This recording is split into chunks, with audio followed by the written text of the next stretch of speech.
Ever since its release, I've heard many people compare Ninjala to Splatoon 2. Although these games are quite similar in some aspects, I'd like to explore what makes these games different, and possibly which one is better. Hello everyone, this is LegitBrick, and in this video I'll be sharing whether or not I think it is fair to compare Splatoon 2 and Ninjala.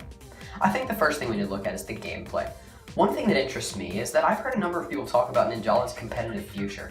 I thought this was a bit absurd at first, seeing as Ninjala has mostly randomized battles. Splatoon is all about strategy, knowing when to use specials and to work with your teammates to achieve victory. And I wouldn't say Ninjala is completely random, as you do need to know when to use specials and when to engage in battles. But the rock, paper, scissors element completely kills competitive Ninjala.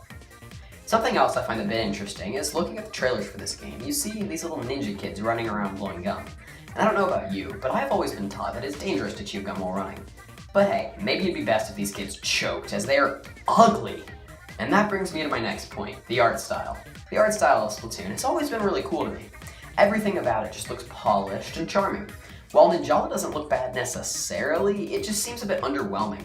Ninjala really looks like it could be a mobile game, even though it would probably control terribly on mobile. Personally, I don't think the art style is that similar between the games. The only reason I bring it up is because of this article that I read. I thought it was interesting that the CEO of Gung Ho wants to have a crossover with Splatoon. I think that is an awful idea. On the topic of art style, I'd like to talk a little bit on the map selection of the two games. Splatoon 2 has a long list of beautiful maps, while Ninjala only has 2. That's right, if you're going to shout where we drop in at the beginning of your Ninjala game, you only have 2 maps to choose from.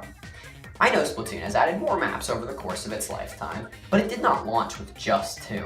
And I know Gung Ho plans to support Ninjala for years to come, which is promising, as we should see more maps available at some point. Unfortunately, out of the 2 maps we got to start Ninjala off with, one of them is pretty bad. The first map, WNA Academy, is just so bland. It doesn't have any interesting landscape, all the players just rush to the middle of the fight. Something the Ninjala trailers showed off was the ability to run up walls and move around your environment quickly. But no one is climbing walls here, all the fighting just takes place in the center. But Eagle City is a different case. This map perfectly displays what Ninjala is, giving players plenty of buildings to run up and areas to battle in. When we get more maps, they had better not be like WNA Academy. One thing I will praise Ninjala for is the fact that it provides a decent online game that doesn't require a monthly subscription. Unfortunately, there are frequent server crashes. This was a major issue back during the first beta. Since then, they have mostly fixed the problem.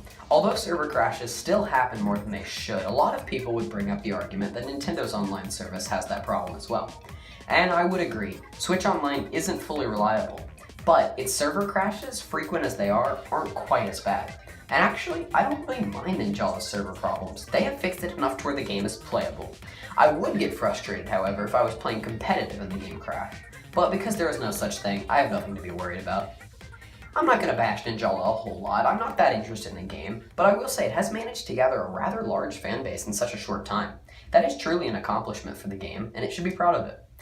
I think that to compare Ninjala to Splatoon, though, would be setting it up for failure. I don't think the game is good enough to compete with a massively successful first-party franchise, and I would recommend Ninjala to anyone who has just gotten a Switch and is looking for a decent free game.